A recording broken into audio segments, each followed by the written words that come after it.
qaama qullaa yookaan viidiyoolee adda addaati gama tiktookiitiin hojjetti maaliif qofoodhaan deemti yeroo baay'ee jettanii warri gaafii na gaafachaa jirtan. Yaa baabaa faaya jiru ati naaf onneeftiru yaa baabaa faaya jiru. Assalaamu alaikum warahmatullahi ta'ala wabarakatuh. Arraan tana kan hin dhufeef piroomisaan isiniif seenessan isiniif guutuudhaaf hin dhufe. Piroomisni kiyya maali? Waa'ee kiyyaa fi waa'ee dhabana kiyyaa isiniif maxxanseetiin ture footoo yoo xiqqaatee koomentiin ilma namaa akkuma isin argaa jirtan kanatti koomentii hisaaba hin qabne jira. Argaa jirtan yana duubatti yaadni ilmi namaa hundinuu as jala kannachaa jiru kun yaada akkam akkati yoon isinii dubbisee wallaahi wabillaahi tallaahi yaada hedduu nama rifachiisu jira as keessa.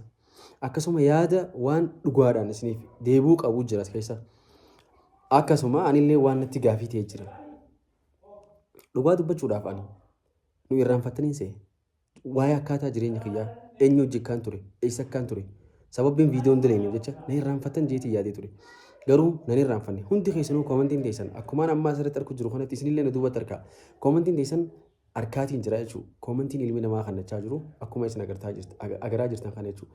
Fakkeenyaaf mee kanam takkaa qofa irratti haadhiinu koomentiin nama takkaa qoftiinuu wallaahi wabillaahi dhugaa dubbachuudhaaf dubbisee fixuun dadhabe koomentii hedduu dheertuu hedduu bal'oodhaati. Mee isin agarsiisu. Kana kaniin maxxansee gallakkisee arkaa jirtanii koomentiin dillee kun jechuudha. Arkaa jirtanii yaada kana. Arkuu jirtanii yaada nam takkaati. Yoon ooloo ofii hin dhumu jechuudha. Yaada nam takkaati. Okay. Osoon irraan dubbanne duratti koomentiilee kana osoon irraan haasofne duratti waan gabaabduu takkaan isinii himuu deema. Akkuma na beektan ani affiroodha. Ani jireenya kana keessatti rakkoo baay'ee arkeetiin jira. Ijoollummaa kiyyaaniin biyya irraa ba'ee Suudi Arabiyaa deemeen. Rakkina hedduu takkaan na qunname. Achirraa firaa wajjin hin turreen, kophaa kiyyaan turreen, maatiin keenya takka illee biyya irraa hin baane alhamdulillah biyya jiraatan kaanis biyyoota biraa jiran.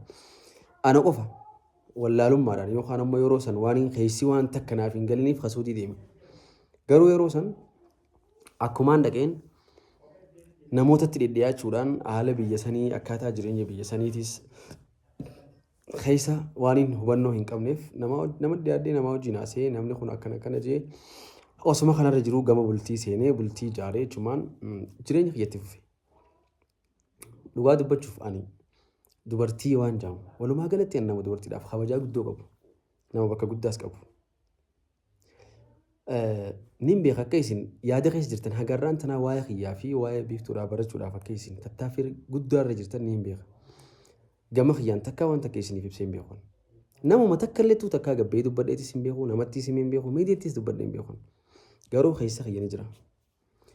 Akkasuma namoonni irra hedduun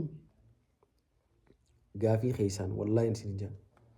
Keessaan naaf barreessan firoo akka obboleessa kiyyaatti. Wayima akka obboleettiitti akka obboleettiitti waan kana si gaafadha waan kana ibsi waan kana nuuf ibsi waan kana godhi hundi keessan gaafii na gaafachaa turtan hundi keessan deebisaan isii garuu amma yeroo gabaabduu keessatti isiniif deebi'a. Isinii gala kanaan duraas postoteetiin ture footoo kiyyaa fi footoo isii namni yaada barbaaddan achi jalatti nu gaafadhaadha. Yaada kana ammoo bifa koomentiitiin dhiyeeffadhaadha. Deebisaa gahaa argattanii jeetiin isiniif himee jira kana duraas. Garuu waan san hin waraabne akka waraaboonni na dhorkee maatii wajjin xiqqishoo anis waan biraarraan ture waan biraa waliin hojjechuu turre maatiidha wajjin kana biiziin irraa ta'e jechuudha. Amma immoo garuu viidiyoo dalaguudhaaf hin deemu waan ta'eef namoonni viidiyoo gizeen maxxanse gaafiilee ajaa'ibaa achi jala naa keessan hundi keessanuu ararraa eegalee immoo waa'ee gaafii achi jala kanaan keenya maaliif jennaan walumaa galatti ani haadha manaa godhadheetiin ture ilmoo sarkadheetiin ture alhamdulillah rabbil alamin isinii galaami eeganiifiin Suudi Arabiyaa deeme baatii 6 qofa waliin turre baatii 6 qofa eega waliin turre baatii 6ffaa irratti akkaan laaqanaan bita jee gabbeettiin mana hidhaa seene yoo xiqqaate waggaa takkan taa'e. Waggaa takkichaa san taa'uu kiyya isinitti himadhee hin himanne ani nama waa hunda gabbee haasa'u miti isinii gala Oromootiyya ani nama waan hunda gabbeef keessa haasa'u miti miidiyaa kana gubbarratti haasa'uufis hin taa'u haasa'uullee hin danda'u cinqiilee akkasii waan rakkoo akkasii san keessaaf naquun fadhoon mana hidhaa san keessatti rakkina mana hidhaa san keessa jiruu fi gadadoo waa meeqa achi keessa jiru ana mataa kiyyaa baadhate malee isii fi isinii miti warri san hunda baadhate jechuudha. rakkoo san hunda baadadhee maniidhaa san keessatti yoo xiqqaate waggaa takka uffata takkaan jiraate ilmi namaa ni beektan qullaa rafee qullaa ka'ee akkuma beektan nyaanni hin jiru maniidhaa san keessa.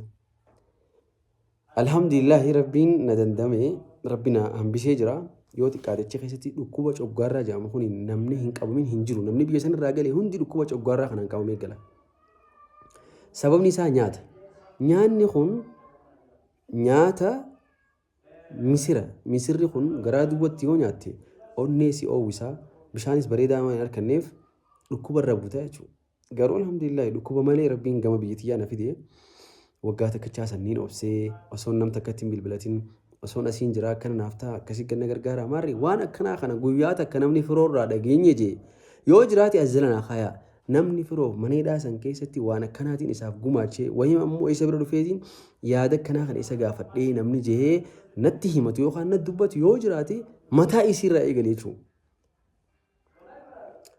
Hin jiru jechuudha. Anan san booda ammoo amatti akka jireenyi dukkanaa keessaan ture. Jireenyi dukkanaa keessa eegaan ture booda maatii kiyyaa fi akkasuma isiidhaa wajjin illee hedduu wal yaadne wal arguu barbaanna.